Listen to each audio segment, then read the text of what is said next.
آپ ابو بکر رضی اللہ عنہ کے پاس گئے کہ ابو بکر جانے کا حکم آ گیا ہے، تو انہوں نے کہا یا رسول اللہ میں بھی ساتھ ہوں؟ کہا تو وہ رونے لگے خوشی سے کہ میرے پاس ایک اونٹنی ہے جو ایک بڑی مشہور آپ کی اونٹنی ہے کسوا، یہ ابو بکر نے آپ کو دی تھی، کہ وہ میں آپ کو گفٹ کرتا ہوں اس دن کے لیے۔ کہ نہیں میں پیسے لوں، ہجرت ہے میں پیسے دوں گا، مدینے جا کے پیسے دوں گا۔ تو جمعرات کو یعنی شب جمعہ آپ تہجد کے وقت میں ابو بکر آپ کے پاس تشریف لائے، آپ دونوں حضرات۔ ابو بکر کہنے لگے یا رسول اللہ میں نے ایک غار تلاش کیا ہوا ہے، ادھر ہے مدینہ اور ادھر ہے غار ثور، بالکل مخالف سمت میں، تو پہلے ہم وہاں جا کے چھپتے ہیں، جب ہماری تلاش ماٹھی پڑ جائے گی تو پھر ہم نکل پڑیں گے۔ اور ایک ان کا دوست تھا عبداللہ بن اریقط، ابو بکر صدیق رضی اللہ تعالیٰ عنہ، کافر تھا، اس کو رہبر بنایا۔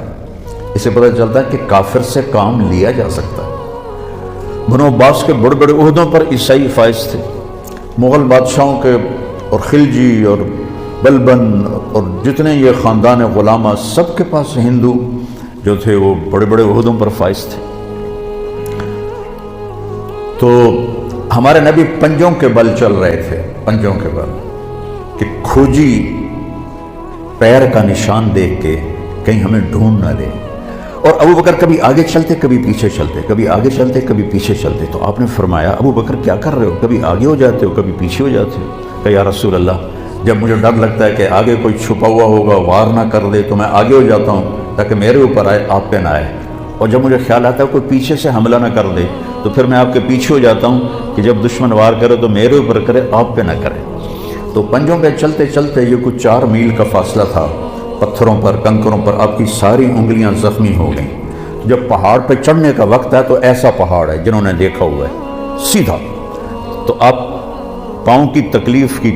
انگلیوں کی تکلیف کی وجہ سے چڑھ نہ پائے، تو ابو بکر رضی اللہ عنہ نے آپ کو اپنی کمر پہ بٹھایا اور پورا پہاڑ اوپر چڑھ کے گئے اور آپ کو باہر بٹھایا۔ کہا نہیں یا رسول اللہ آپ نے اندر نہیں جانا، اندھیرا تھا، 27 کی رات تھی، 27 صفر کی رات تھی۔ اندر گئے، ٹٹول ٹٹول کے جتنے سوراخ تھے نا پتھروں سے بند کیے، پھر سوراخ باقی تھے اپنی پگڑی کو اتارا اور پھاڑ کے سوراخ بند کیے، پھر سوراخ باقی تھے تو آپ نے کرتے کو اتارا اور پھاڑ کے سوراخ بند کیے۔ ایک سوراخ باقی رہ گیا، یہ وہ تھا جس میں سانپ تھا۔ تو بعض علماء نے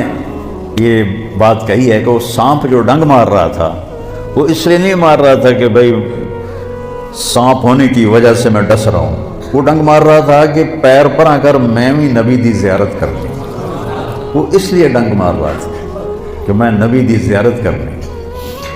تو جب تھوڑا سا اجالا ہوا تو آپ نے دیکھا ابو بکر ننگے بیٹھے ہوئے تھے، اوپر سے کرتا بھی کوئی نہیں، پگڑی بھی کوئی نہیں، تو آپ نے کہا ابو بکر یہ کیا ہوا،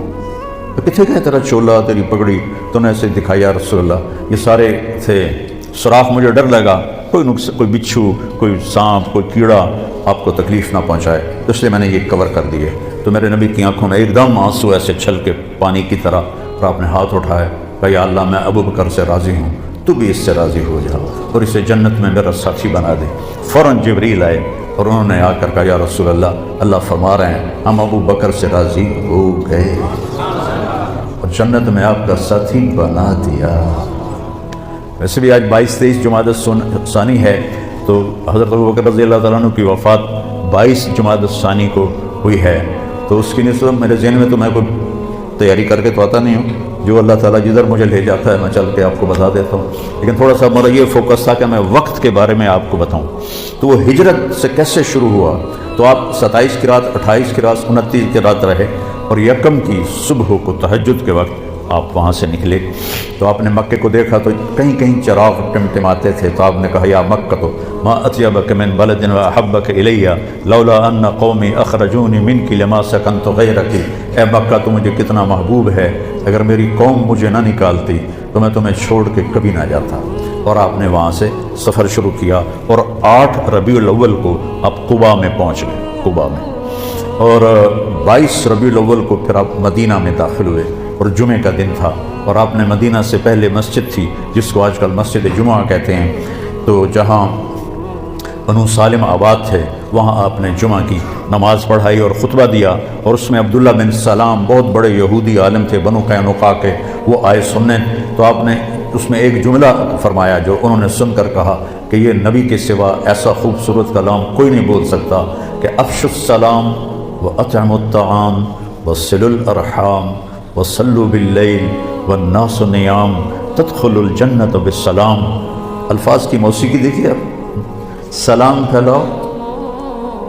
کھانے کھلاؤ، رشتہ داروں سے اچھا سلوک کرو،